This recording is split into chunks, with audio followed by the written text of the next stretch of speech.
Bienvenidos a Aliento de Vida. Revive y disfruta los mensajes de cada semana.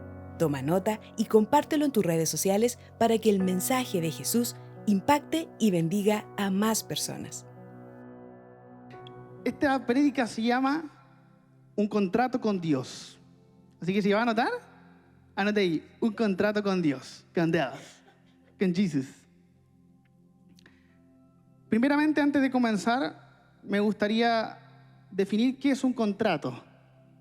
Sí, pero ¿por qué me voy a hablar de temas legales? No voy a hablar de temas legales, solamente quiero que entiendas por qué se llama así la prédica, un contrato con Dios. Entonces, para saber si quiero contratar con Dios, tengo que saber primeramente qué es un contrato.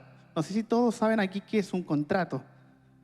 Me imagino que debe ser un contrato de trabajo cuando alguien te contrata, ¿no es cierto? Podría ser, sí, un contrato de trabajo. Una compraventa cuando uno quiere comprarse una casita. O cuando alguien quiere arrendar algo también, sería un contrato de arrendamiento. O sea, existen diferentes tipos de contratos. Pero, ¿cómo se define contrato? Esto es crucial porque va a marcar toda la prédica, para que tomen atención.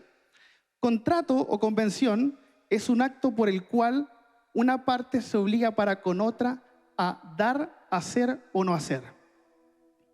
Esa es la definición legal de lo que es un contrato. Lo vuelvo a repetir. Contrato o convención es un acto por el cual una parte se obliga para con otra a dar, hacer o no hacer alguna cosa. Eso no lo inventó Cristofito, está en el artículo 1438 del Código Civil. ¿Ya? Es el único normativa que le voy a nombrar. ¿Ya? Esto define toda la prédica. Tranquilo, voy a hablar de la Biblia, no se preocupe. ¿Ya? Pero es importante que entiendan. Entonces, ¿qué es un contrato? Es un acuerdo entre las partes, ¿cierto? Hablamos de un acuerdo. Cuando uno habla de acuerdo, no es una obligación. O sea, ¿alguien me podría tomar el brazo y firmar por mí? Igual podría darse, ¿cierto? Pero habría un vicio de la voluntad porque yo no quiero firmar ese contrato y me obligaron a firmarlo, ¿cierto? Sería un delito, ¿no? Obviamente que sí, porque es contra mi voluntad, yo no quería firmar ese contrato, ¿ya? Entonces, en principio es un acuerdo de voluntades, ¿ya? En segundo lugar, es un compromiso. Existe una seriedad, porque yo no voy a firmar algo que sea inestable. Para eso hacemos un acuerdo de palabras. Nos damos la manito entre hombres, ya, queda ahí nomás, ¿cierto? Ahora, dentro de la definición, yo hablé que se genera una obligación.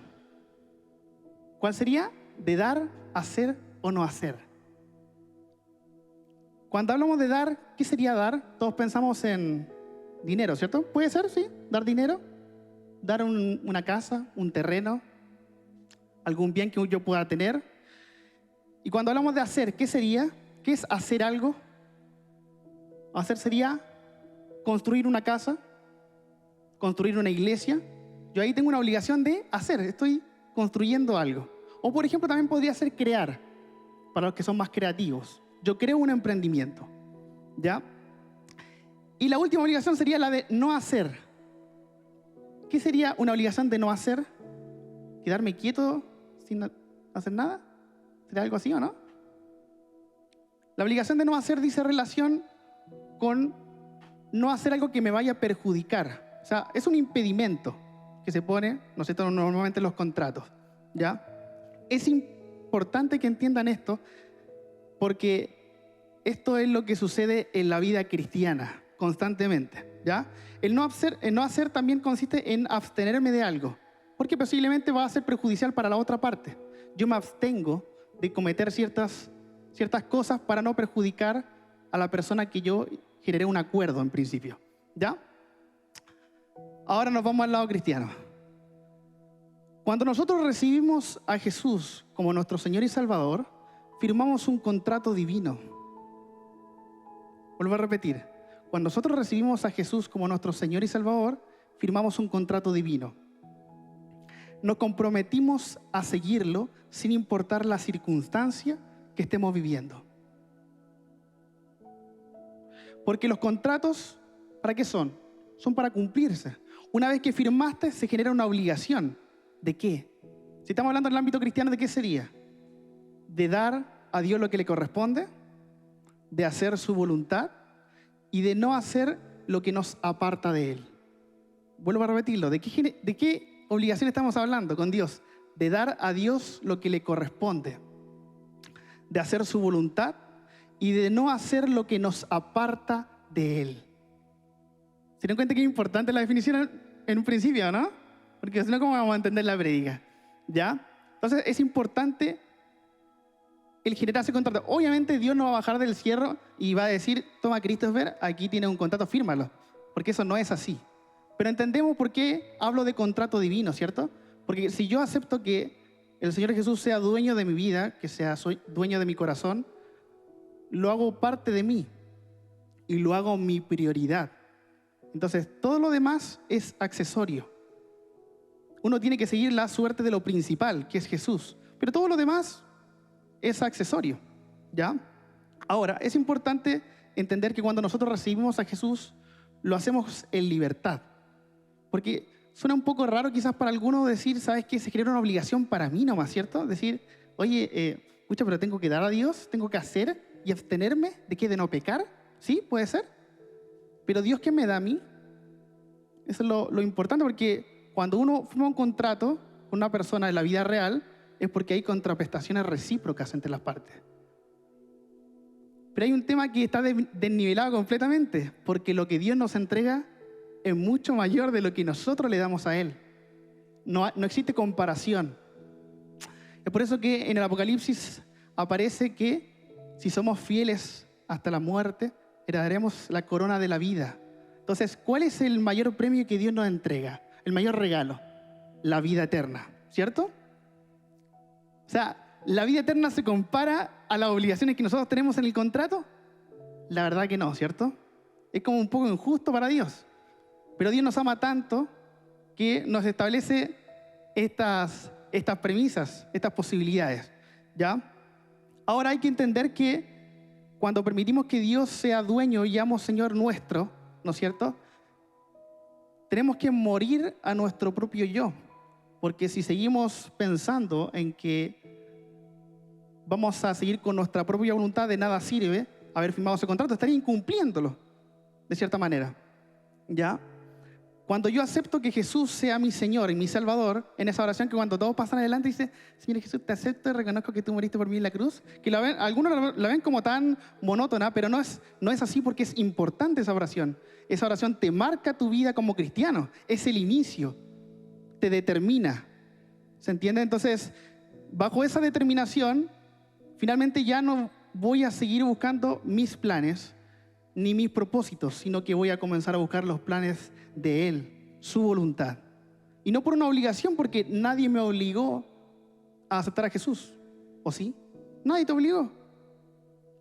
Entonces, en un principio hablamos de ese contrato divino. ¿Ya? Ahora, teniendo esto presente, ¿sientes que has fallado el compromiso que hiciste con el Señor? Yo creo que sí, porque yo al menos con este micrófono en la mano constantemente le fallo al Señor. Y quizás no me sentiría ni digno de agarrar este micrófono porque siempre me equivoco. Y a veces uno, sabiendo que las cosas que está haciendo están mal, las vuelve a hacer una y otra vez. ¿Le ha pasado, no? Y es terrible la sensación, ¿o no? Y es como, pucha, pero ¿qué estoy haciendo? Y es como un juego de palabras en tu mente que de alguna manera te comienza a desgarrar por dentro. Y es bueno sentirse así, ¿saben por qué? Porque ese es el llamado temor reverencial. El temor reverencial se refiere al temor de respeto. No es que uno le tenga miedo a Dios porque te vaya a pegar, sino que es un temor de respeto, precisamente porque es nuestro Padre.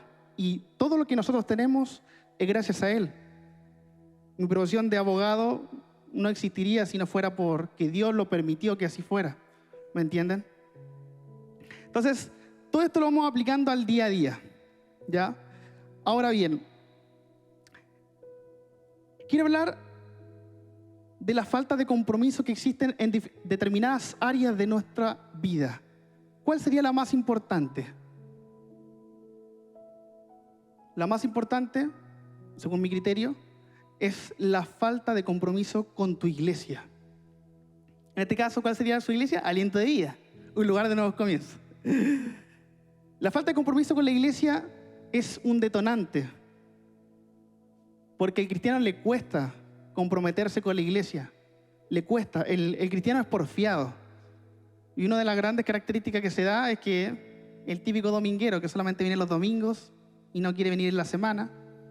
Y lo cierto es que eso no sirve de nada, porque si tú firmaste ese contrato divino, no es precisamente para venir solamente un domingo. A decir, ¿sabes qué? Ya sí me siento mejor, lloré, pasé aquí adelante al llamado, el pastor me entregó una palabra, que está bien. Pero después en la semana vuelvo como si nada. No vengo los miércoles, no vengo los viernes.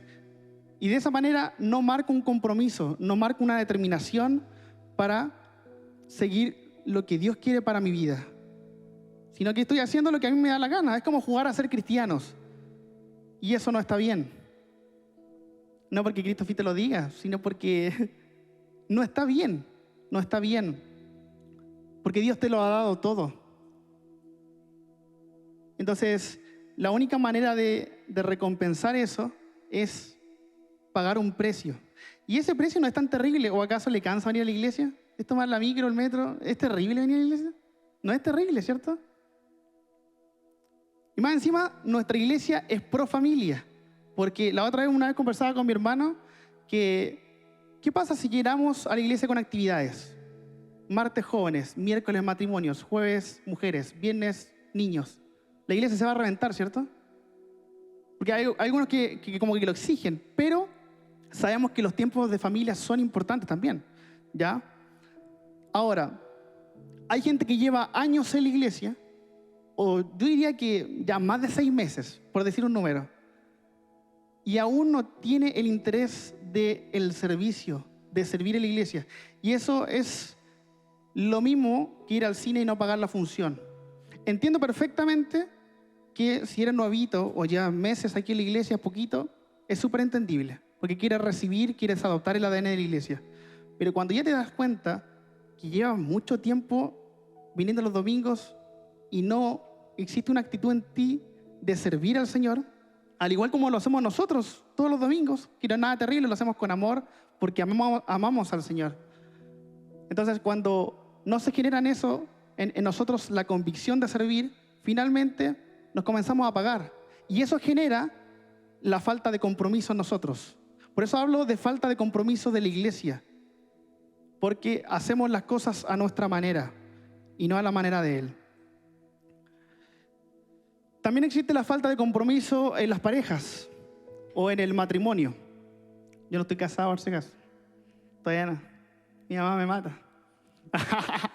No, todavía no. Falta de compromiso en las parejas o en el matrimonio. Es un tema importante porque a veces uno podría pensar de que uno no tiene el derecho a opinar porque no está viviendo tal situación. O sea, ¿cómo Christopher va a opinar del matrimonio si nunca se ha casado? Uno podría pensar, ¿cómo Christopher podría aconsejar a un chico drogadicto si él nunca se ha drogado? ¿O no? ¿Puede ser o no? Pero la respuesta es incorrecta, porque no hay que cometer tal acto para dar un consejo sobre eso. No es necesario llegar a eso. Ahora, yo durante todo este año tramité cientos de divorcios. No me siento feliz de haber hecho eso, pero era parte de mi trabajo. Tramité muchos divorcios y lo cierto es que hubo una audiencia de juicio que me marcó mucho, donde tenía que presentarme a la audiencia de juicio, estaba el magistrado, estaban los testigos, tenía todo listo para que el divorcio se concretara. Había conversado con mi clienta en ese momento y le dije, ¿sabes qué? ¿Estás segura? Me dijo, no estoy segura, Christopher. Pero hice todo el trabajo, estaba todo listo. Le dije, ¿pero de verdad no quieres divorciarte? Me dijo, no, yo lo sigo amando. Y yo dije, pero bueno, está bien. O sea, yo no voy a perder nada. O sea, finalmente yo no estaba ganando ningún recurso. Yo lo que estaba haciendo es cumplir mi trabajo de práctica profesional. Pero quedé sorprendido porque no me había pasado nunca ese detalle. Y le dije, ¿sabe qué? Vamos a tratar de que el divorcio no se concrete. Entonces, comenzó la audiencia de juicio porque la audiencia se iba a hacer sí o sí. O sea, porque ya llegamos a esa instancia. Quiero enseñarles que antes de una audiencia de juicio existe una audiencia previa. donde uno puede arrepentirse. Pero ya estábamos en la audiencia de juicio, entonces uno podría decir, ¿y por qué no lo hizo antes? Entonces, llegamos ahí, me individualicé como abogado, las partes, y me doy cuenta que ella comienza a llorar. Y fue como súper incómodo, en principio porque no sabía qué hacer. Me preguntaba la jueza, Christopher, ¿qué pasa con su clienta? No, que le dije que no quiere divorciarse ya. Y la jueza comienza a reírse, burlándose. Yo me acuerdo que le conté a mi mamá que comenzaba a burlarse de ella porque para qué nos hizo perder el tiempo. O sea, totalmente igual van a volver a pelear y van a volver a divorciarse. Así de fría le contestó la jueza.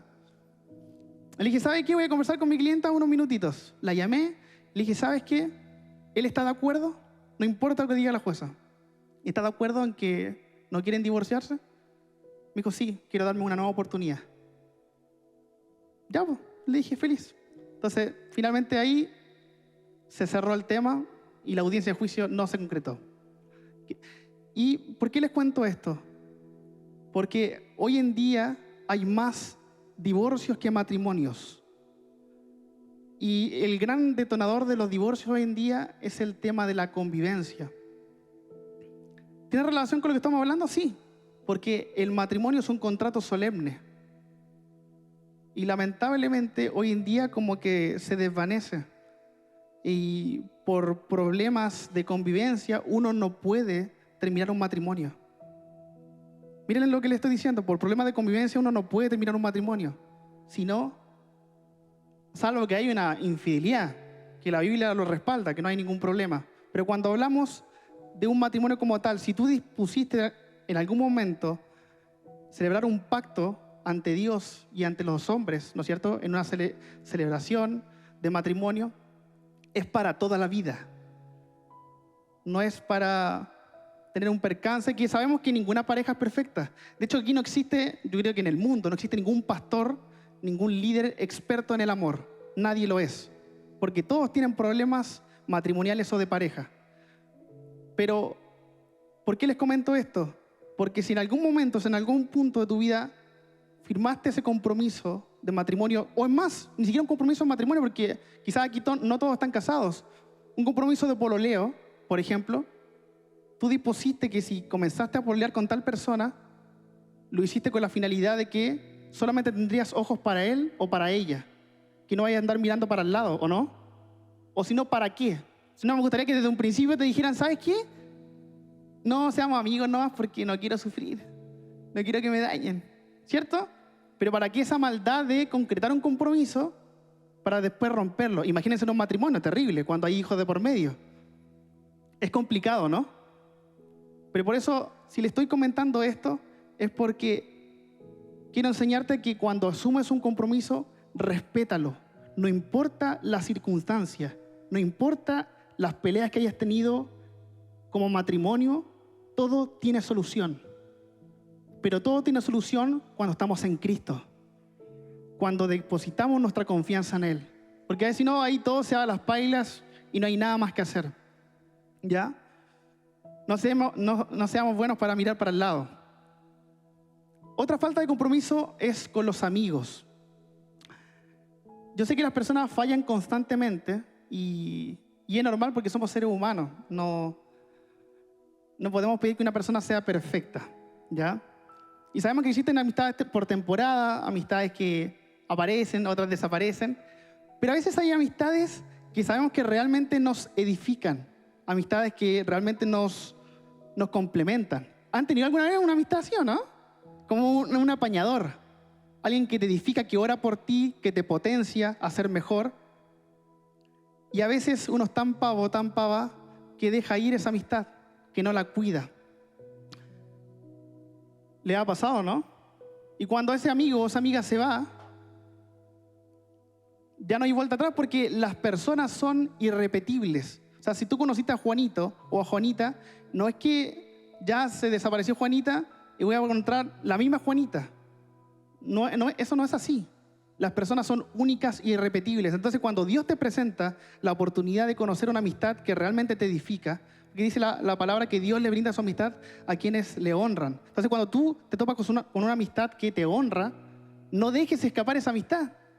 Y no le seas infiel, no le falles. La gente piensa que la infidelidad dice relación con la sexualidad. En principio sí, pero no solamente eso. Porque uno puede ser infiel a una pareja cuando le falta el respeto. No necesariamente tiene que estar con otra mujer o con otro hombre. Cuando tú le faltas el respeto a tu pareja, cuando le faltas el respeto a tu amigo, cuando hablas cosas que no tenías que haber hablado, le estás siendo infiel a ese amigo. Si una persona depositó tu confianza en ti, te contó secretos que nadie más sabía, te pidió consejos y aún así lo traicionaste, es como para meditar y comenzar a reflexionar de por qué estás actuando de una determinada manera. Porque tú asumes compromisos con la gente. Quizás el ejemplo que te di al principio, no vamos a andar con un contrato de déjelo por escrito para que no haya problema. No se puede. Pero esos contratos de palabras que tú haces con tus amigos, con tu novia, con tu esposo, con tus hijos, porque el tratar a tus hijos bien también tiene que ver con un compromiso de cuidarlos, de respetarlos. Porque el día de mañana te lo sacan todo en cara. Pasa, ¿no? Sobre todo cuando son adolescentes. Pero suele pasar. Entonces, si tú eres un buen padre, si tú eres una buena mamá, no tienes de qué preocuparte el día de mañana. También quiero hablarles de la falta de compromiso con Dios. ¿Cuántas veces le fallamos al Señor? Muchísimas, ¿cierto? Constantemente. Yo sé que cada uno de los que está acá tiene sus propias debilidades y sus propios gigantes. De hecho, algunos quizás tienen debilidades sexuales, otros con el alcohol, otros con las drogas, otros no paran de mentir. ¿Cómo se llaman los que siempre mienten? Mitómanos. Hay gente que no para de mentir y es terrible. Hay gente que es cagüinera, le gusta murmurar. Y uno dice, oye, pero ¿por qué lo haces? Y te das cuenta que no es que esa persona de por sí sea mala, sino que tiene ese defecto. Porque esa persona también podría decir lo mismo de mí. Oye, Christopher, pero tú tienes este otro defecto, quizás no es visible, pero de alguna manera todos tenemos debilidades que podemos trabajar y disminuir, porque mantenerlas, eso está muy mal, obviamente. Pero quiero que sepas que Dios, aún así, te levanta una y otra vez. Una y otra vez. Porque cuando depositamos nuestra confianza en Jesús, no importa la debilidad que tengamos, Dios aún así se encarga de nuestros asuntos. Aún así, a pesar de que le estemos fallando, una y otra vez. Y es terrible esa sensación porque me imagino que a más de alguno de ustedes le ha pasado que llega a su camita y comienza a llorar pidiéndole perdón al Señor. Pasan 3 días y lo vuelves a hacer. Y lo vuelves a hacer y de nuevo. Y como que esto se comienza a transformar en un vicio. Una y otra vez. El tema es que esto no es un juego porque si bien es cierto Dios es un Dios de oportunidades, también la chance se acorta. Yo hablé de un contrato, ¿cierto? Bueno, los contratos tienen cláusulas. Y si bien es cierto, este es un contrato bastante accesible porque Dios es amor. Y aunque uno lo incumpla constantemente, Dios como que pone una gomita y te da otra oportunidad. Pero si yo lo hago de forma como detonado, finalmente voy a perderme los beneficios que Dios tiene para mí. El ser fieles a Dios trae beneficios. ¿Cuáles son esos beneficios? Dios te bendice. Bendice a tu familia, bendice tu generación, bendice tu trabajo, bendice tus proyectos, tus emprendimientos, tus hijos, todo. Por eso es importante que estemos unidos con el Señor en su iglesia, en la casa, donde realmente nos conviene estar. ¿Dónde nos conviene estar? En los negocios de mi Padre. Ahora, también hay gente que se obsesiona con el trabajo. Es terrible, ¿no? ¿Y cuál sería esa falta de compromiso? La falta de compromiso con la familia. O sea, pasas todo el día trabajando y descuidas a tus hijos. Todo el día trabajando. Y solamente los ves al dormir. Y no te das cuenta que ese hijo, en algún momento le hiciste mucha falta. Mucha falta. Y cuando realmente te necesitaba, tú no estuviste ahí. Y después cuando ese hijo cometió errores, se mandó embarradas, etc., se empezó a confundir, no sé, le pasaron un montón de cosas, tú no estuviste ahí. Ese es el peligro de tener una falta de compromiso con la familia. Pero aún así quiero decirte que nunca es tarde para enmendar ese error. Porque Dios, si te llamó a ti, te llamó a toda la familia completa. Yo creo que es tiempo de visualizarlo de la siguiente manera. El diablo lo único que quiere es destruir la familia. Pero Dios ha venido a restaurar y a reconciliar la familia. ¿Cuánto lo creen eso?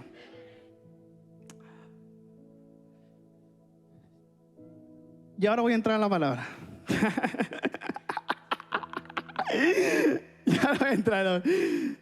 Pero quiero decirles que esto es importante porque esto se relaciona estrictamente con lo que voy a hablar ahora. Todo va conectado. Como el Monopoly. ¿Has jugado Monopoly? No termina nunca ese juego, es terrible. Bueno, podría estar jugando toda la noche. Esta semana leí completamente el libro de Ruth. El libro de Ruth es súper cortito. Tiene 4 capítulos. De hecho, lo leí en 20 minutos. Entonces, como era tan corto, lo leí 6 veces para entender bien la historia. ¿Ya? El libro de Ruth tiene 4 capítulos. Es muy corto. Entonces, si nunca has leído un libro de la Biblia por completo, al menos léete el libro de Ruth. ¿Dónde está? En el Antiguo Testamento. ¿Ya? De verdad son 4 capítulos, nada más que 4 capítulos, muy cortito. Ya, yo solamente quiero enfocarme en el capítulo 1, entonces me gustaría ir si me puede acompañar Habichuela. En Ruth, capítulo 1. Para que lo busquen, si lo están buscando ahí, ¿aparece ya? Perfecto. Ya. Dice así: en los días en que los jueces gobernaban Israel, un hambre severa azotó la tierra. Estamos hablando que en Israel, ¿qué pasaba? Había hambre, hambruna, sequía. Por eso un hombre de Belén de Judá dejó su casa y se fue a vivir a la tierra de Moab, junto con su esposa y sus 2 hijos. Vamos a parar acá porque se pueden enredar un poco. Estamos hablando de que en Israel había sequía. Y si se dan cuenta, en la Biblia hay un montón de episodios donde hay sequías.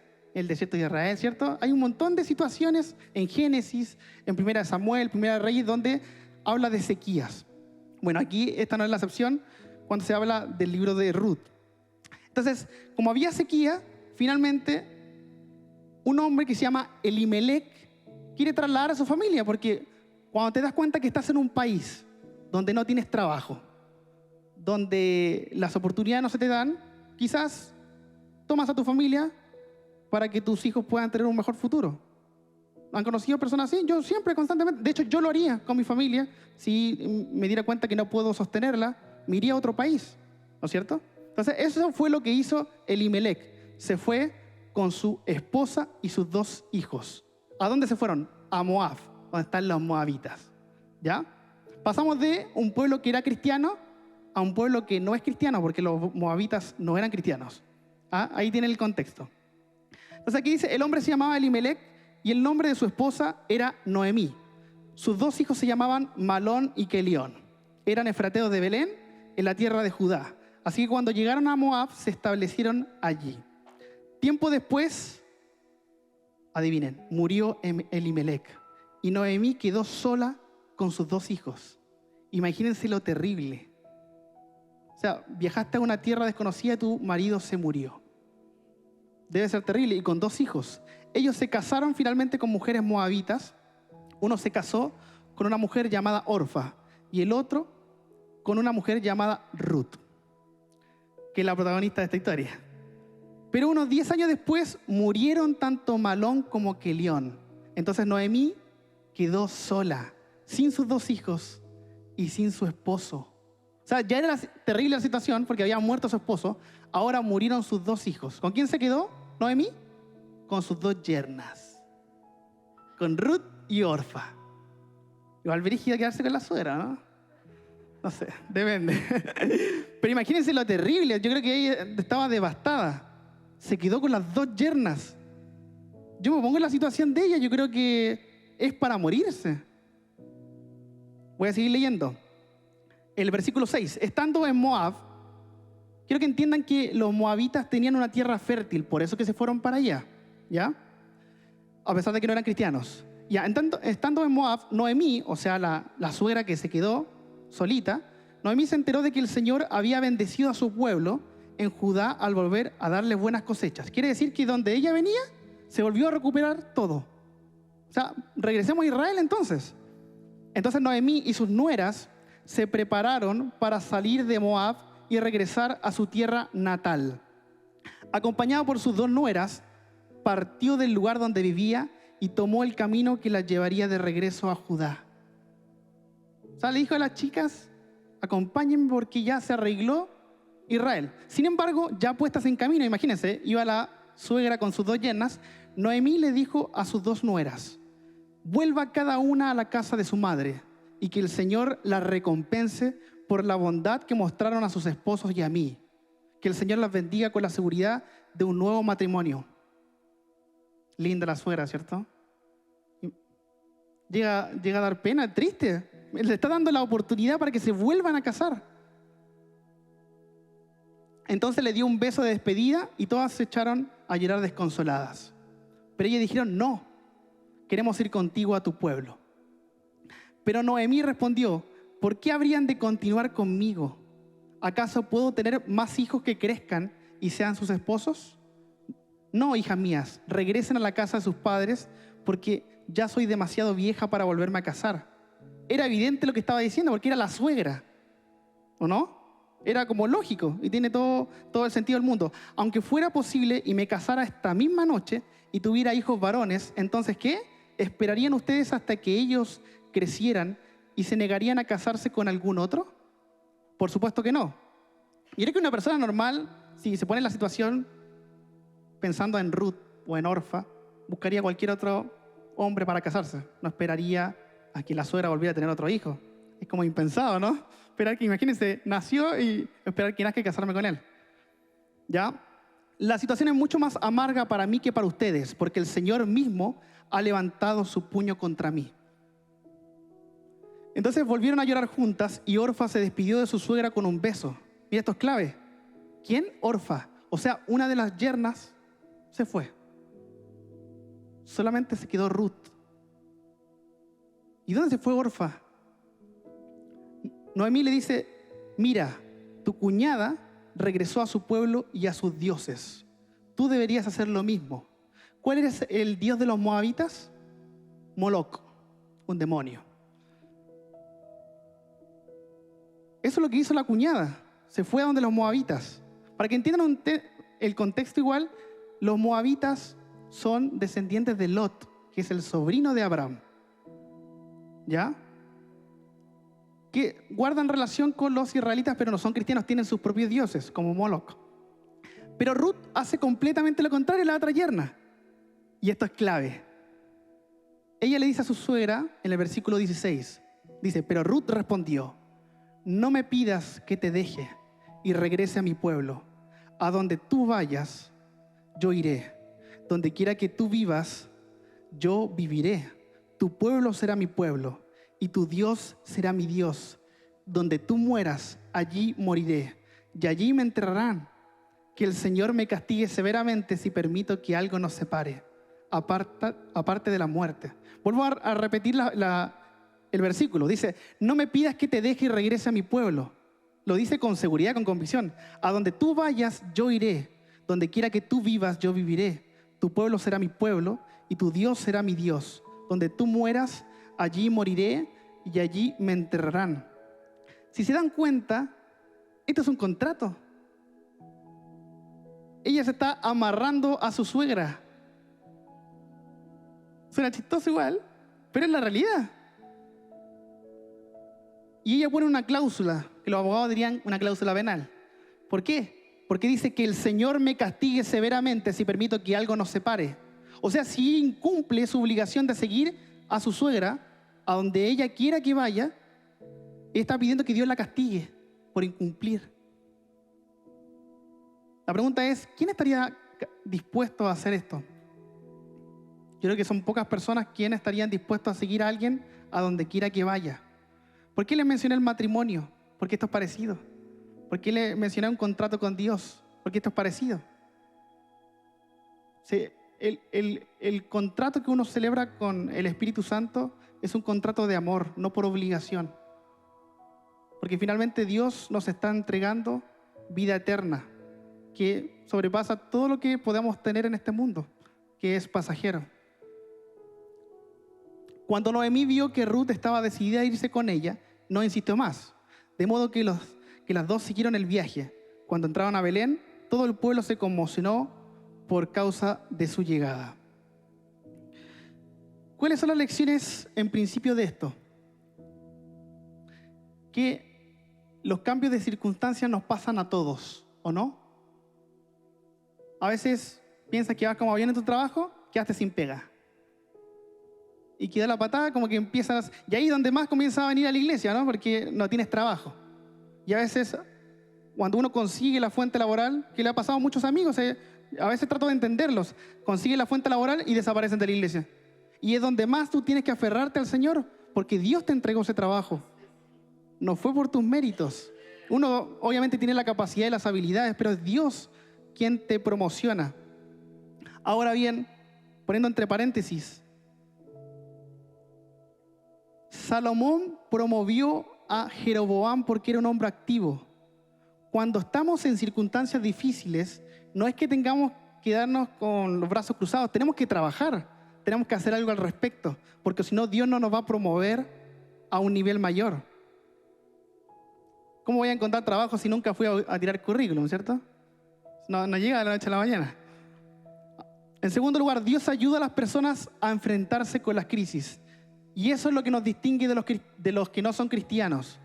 La gente que no es cristiana enfrenta sus crisis en la depresión y se hunde, ¿cierto? Pero aquellos que somos cristianos no quiere decir que no tengamos problemas. De hecho, podemos tener problemas brígidos, terribles. Pero lo que nos diferencia es que nosotros tenemos un sostén, algo que nos resguarda, algo que nos sostiene, que no nos hace caernos al abismo. Finalmente estamos a punto de caer, pero algo que nos sostiene. Y ese es el Señor. Entonces, ¿qué es mejor? ¿Estar afuera o estar aquí en la iglesia? Muchas veces es mucho mejor estar aquí. No hay comparación. En tercer lugar, los cambios pueden forzarnos a trasladarnos a otro lugar para buscar mejores circunstancias. Efectivamente, porque cuando tengo un problema, lo que tengo que hacer es cambiar el chip, cambiar el contexto de que tengo un problema y tengo que solucionarlo. Pero a veces utilizan las mismas herramientas. No puedo parar de pecar porque siempre hago lo mismo. Acabo de decir que cuando le fallamos al Señor, nos ponemos a llorar y después volvemos a hacer lo mismo una y otra vez. Entonces, si te das cuenta que ya no te funcionó ese método, ¿por qué no ocupar otro? ¿Por qué no lo intentas? ¿Por qué no te acercas a tus pastores, a tus líderes para recibir ayuda? En vez de quedarte así con los brazos cruzados, porque ya te das cuenta que por sí solo o por sí sola no puedes hacerlo. Otro contexto importante es que uno se pregunta, ¿y cómo fue que los hijos de Noemí, que murieron, ¿cierto? Junto con el esposo, Elimelech, ¿cómo fue que se casaron con gente que no era cristiana? Porque acabo de decir que las moabitas no eran cristianas. ¿Se acuerdan? En la antigüedad existía una prohibición de matrimonios mixtos. Los matrimonios mixtos tienen que ver más con la religión que con la nacionalidad. Daba lo mismo si te casabas con una extranjera, pero estaba prohibido casarse con alguien que no era de tu misma religión. Estamos hablando en esa época. Pero lo que tuvieron que hacer las nueras de Noemí fue convertirse al Señor y después casarse con los hijos. Eso para que lo tengan como tips. Porque a veces uno podría preguntarse, ¿pero cómo se casaron con gente que no era cristiana? Bueno, tuvieron que convertirse para eso. Ahora, Noemí perdió a familiares, esposo y 2 hijos. Entendemos que Noemí perdió la fuente del sostenimiento, que era su esposo, porque en esa época quien trabajaba era el hombre. Normalmente la mujer se dedicaba a las labores de la casa. Estamos hablando en ese contexto. ¿Qué le trajeron sus pérdidas? Pobreza, soledad y cargas adicionales a sus 2 nueras finalmente. Y el dolor sofocó la esperanza por un tiempo. De hecho, cuando ella llega a Israel, a Judá, en esa tierra donde ella venía, desde un principio, dice, llámenme Mara, porque estaba amargada finalmente con todo lo que había sufrido. Imagínense. Le tocó difícil a Noemí. No fue para nada fácil. Ahora, ¿qué quiero enseñarte con esto? Que Ruth tomó una decisión acertada. Ruth tomó una decisión acertada. La decisión de Ruth fue tan firme, imagínense, de ser leal, que incluso hizo referencia a su muerte y a la sepultura. A donde quiera que vayas, yo iré contigo. A pesar de toda circunstancia, ella decidió seguir a su suegra, acompañarla. Incluso poniendo una cláusula que si yo no cumplo, Señor, castígame. Aún así, por eso le hablo de un contrato, porque ella se amarró a su suegra, algo que quizás nadie estaría dispuesto a hacer. Quiero decirles que esto pasa lo mismo con nosotros y con el Señor. La pregunta es, ¿estamos dispuestos a ser leales a Dios? Sin importar la circunstancia, a pesar de nuestros problemas, a pesar de que constantemente le fallemos, decirle, Señor, dame otra oportunidad porque me cuesta, me es difícil. Pero estamos dispuestos a seguirlo, pero no seguirlo a medias, porque cuando yo te hablé todo este ejemplo de compromiso, es para cumplir el compromiso como tal, no cumplirlo a mi manera. O sea, hacer que los planes de Dios vivan en mí, que sus asuntos sean mis asuntos. De que cuando tenga algún problema no voy a correr a refugiarme en ese amiguito que da malos consejos, sino a quien primero voy a buscar es al Señor, quien es el mejor consejero de todos. ¿Por qué les dije que la lealtad trae beneficios? No les voy a leer los siguientes capítulos, quiero que se los dejo para la casa, pero en los siguientes capítulos de Ruth, Ruth es bendecida, Ruth recibe trabajo, Ruth recibe un esposo y Ruth dio a luz a un hijo. O sea, Dios la bendijo por su lealtad. Y ahí se dan cuenta que cuando somos leales a Dios, cuando cumplimos el contrato divino que yo les dije, aceptar a Jesús como nuestro Señor y Salvador, trae beneficios. Claramente trae beneficios. Imagínense que Ruth fue bendecida hasta su descendencia. Y lo más loco de todo esto es que Jesús viene de ahí. ¿Sabían eso, no? O sea, a causa de la lealtad de Ruth, finalmente llegamos a Jesús. ¿Qué? ¿Están hablando en serio? Sí. Porque de Ruth que se casó con Boaz, no es Buzz Lightyear, obviamente, pero sí se llama Boaz. No, en serio, lo pueden leer en el capítulo 2 y 3. Conoce a Boaz, se casa con Boaz, que era un pariente de Elimelech. En ese tiempo se podían casar con parientes, ¿ya? Pero entiendan que de Boaz y Ruth nace Obed.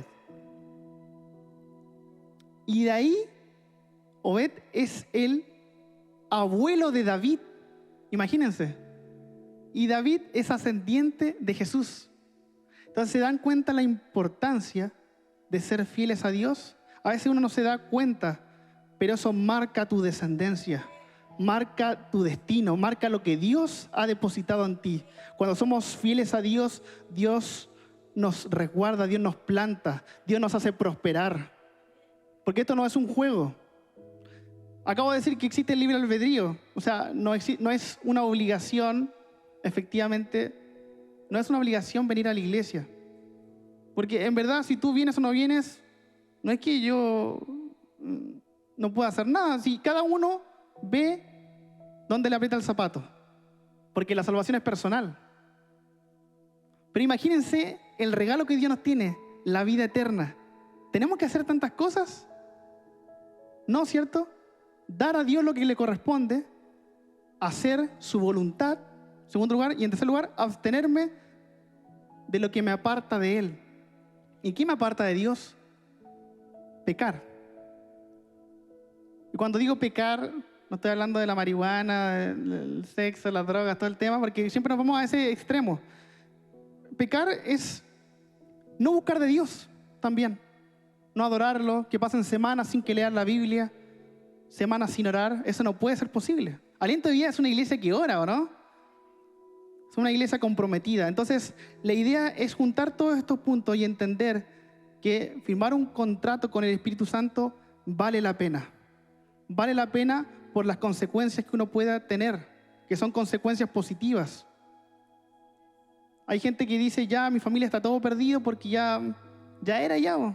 No inculqué a mis hijos desde pequeños y mis hijos ya están grandes.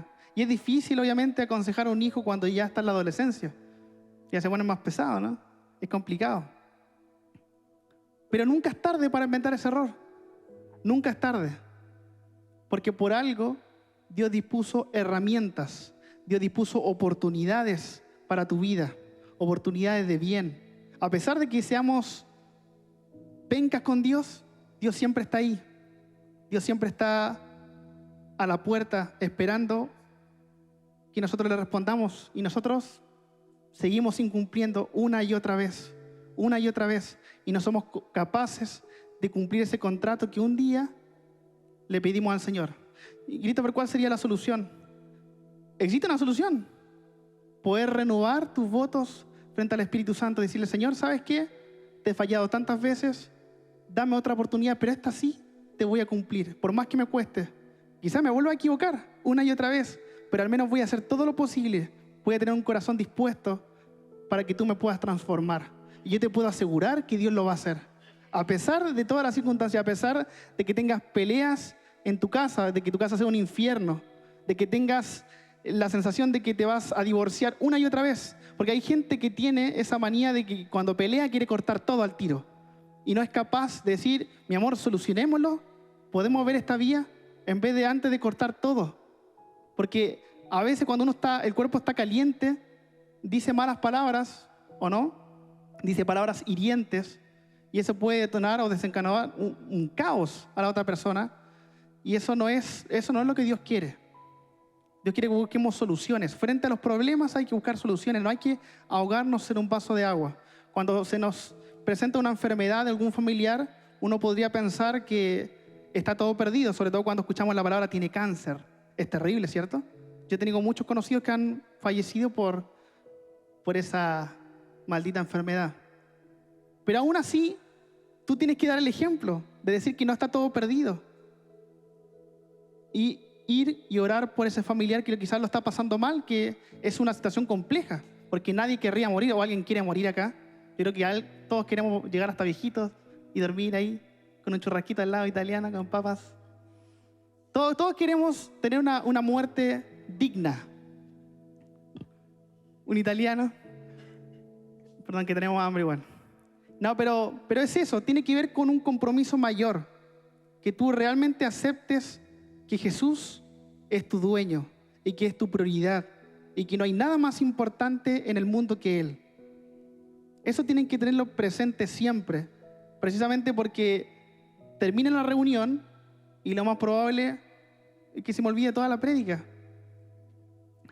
A veces uno piensa quizás debiera hablar 10 minutos, irme al grano, la parte de Ruth, y sería todo, ¿cierto? Porque a veces pasan semanas y a la persona se le olvida lo que uno predicó. Pero yo le digo la verdad, como decía al principio mientras estaba orando, en Santiago capítulo 1 habla de ser hacedores de la palabra. Ustedes tienen que poner en práctica lo que escuchan, porque de nada sirve venir un domingo a escuchar un mensaje, ¡ay, qué habla lindo! Y después llegar a la casa y hacer pedazo a tu esposa con palabrazos. ¿De qué sirve esa ola? Nada, no sirve de nada. Sirve de algo, ¿no? Después llegar a drogarme y va. Lo digo porque yo antes me drogaba. No, lo digo en serio. Pero por eso les digo, ¿sirve de algo? No sirve de nada. Cuando somos comprometidos con el Señor, tenemos que ser fieles hasta la muerte. Comprometidos. ¿Y acaso, Christopher, tú no te equivocas? Sí. Y lo más probable es que esta semana me equivoque. Pero quiero tener una actitud de compromiso. Decir, Señor, voy a hacer todo lo posible, todo lo que está en mis manos para no fallarte. Porque me duele fallarte. ¿Acaso no le duele fallarle a Dios? Duele, ¿cierto? Uno se siente... Es de perro la sensación. Uno se siente mal. Porque sabes que lo que estás haciendo no es correcto delante de los ojos del Señor. Eso es. Le pido que se ponga de pie.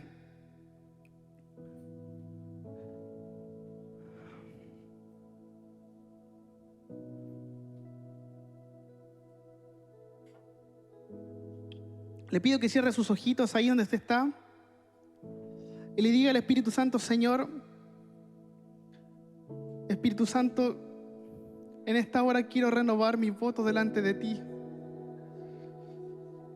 Te he fallado tantas veces, he pecado delante de ti, que no me siento digno de venir a la iglesia. He fallado constantemente. Perdóname, Espíritu Santo. Tú conoces mi corazón, conoces mi realidad, Espíritu Santo. Perdóname, Señor. Perdóname porque no quiero fallarte. No quiero fallarte más, no quiero hacerlo más. Me cuesta tanto, es tan difícil. Cuando llego a la casa se me olvida todo, Jesús. Pero quiero que pongas una actitud de devoción en mi corazón, una actitud de entrega, de hacer las cosas como tú quieres que yo la haga. Que tus asuntos sean mis asuntos, Espíritu Santo. Te pido que tú puedas transformar mi vida, transfórmala en un 360 grados, Espíritu Santo. Te pido que hagas todo lo que quieras hacer conmigo, que sea tu voluntad la que prevalezca sobre mi vida, que sean tus propósitos eternos lo que prevalezcan sobre mi vida, sobre mi corazón. Te pido, Espíritu Santo, por mi descendencia, te pido que tú puedas resguardar, así como lo hiciste con Ruth, Espíritu Santo, así como viene la descendencia de Jesús, Espíritu Santo, que fueron hombres que amaron tu verdad, hombres que amaron tu palabra. Lo mismo te pido para mis hijos, mi descendencia, que tú puedas resguardarlos, Jesús. Te pido, Espíritu Santo, que tú tomes el control de mi familia, por más que a veces sea difícil, por más que a veces sea complicado, las peleas en casa, por más que a veces sea difícil, Señor Jesús, que tengo el corazón reventado, que no sé qué hacer, que a veces siento que las cosas no van a cambiar nunca, que a veces lo intento una y otra vez, pero aún así estás tú a la puerta, Espíritu Santo, aún estás tú ahí esperando que te busquemos, que podamos depositar nuestra confianza en ti, Espíritu Santo. Te pido, anhelo, Jesús, que tú puedas cambiar mi corazón, que puedas hacerme un corazón arrepentido, Jesús, delante de ti. Un corazón que se arrepienta constantemente, un corazón, Jesús, que te siga de verdad, un corazón que sea leal hasta la muerte, Jesús. En esta hora renovamos nuestros votos delante de ti. Pídele ahí con tus palabras al Espíritu Santo, levanta tus manos y dile: Señor, te entrego mi vida, eres mi prioridad, Jesús, eres mi prioridad. No sirve de nada, Jesús, buscar consejos en otros lados si tú no estás en medio de nosotros, Jesús. Tú eres el centro de todo, Espíritu Santo. Tú eres el centro de mi vida, Jesús. Por eso quiero entregarme a ti por completo, porque tú eres el dueño de mi vida. Todo lo que tengo es gracias a ti. Todo lo que soy es gracias a ti, Espíritu Santo. Te entrego mi vida, te entrego mi corazón, Jesús. Lléname de tu Espíritu Santo, Jesús.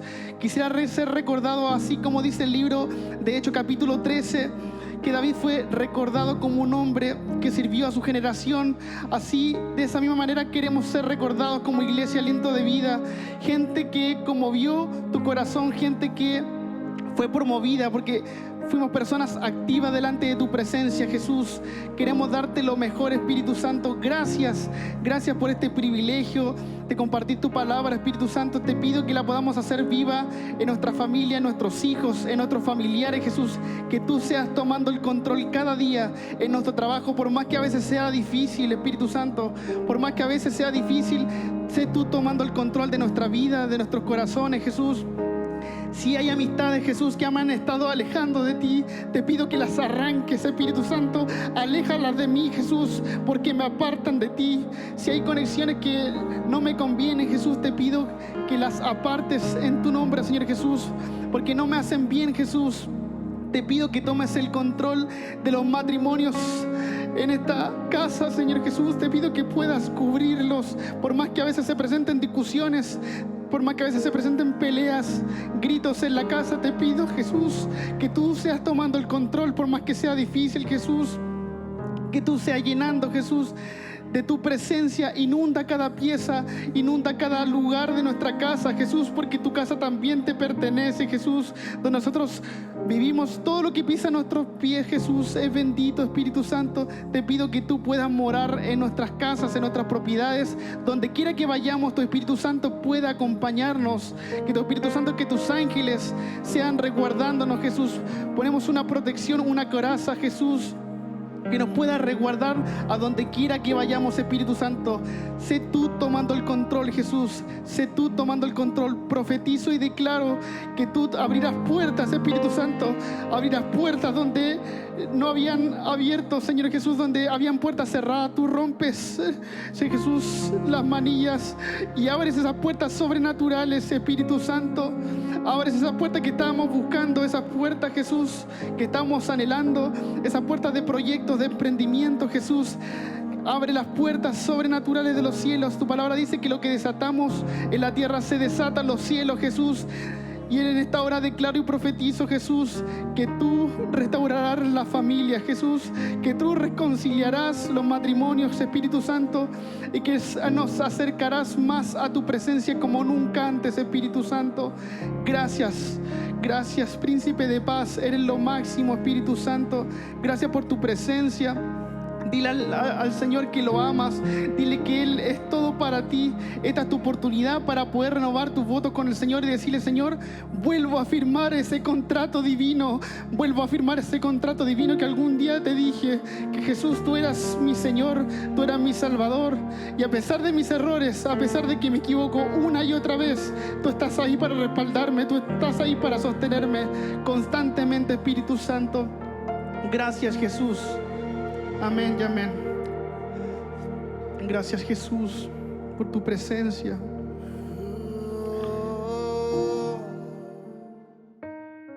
Gracias por acompañarnos. Visita nuestras redes sociales y entérate de todas nuestras actividades. Disfruta nuestros mensajes en Spotify, iTunes y YouTube Play.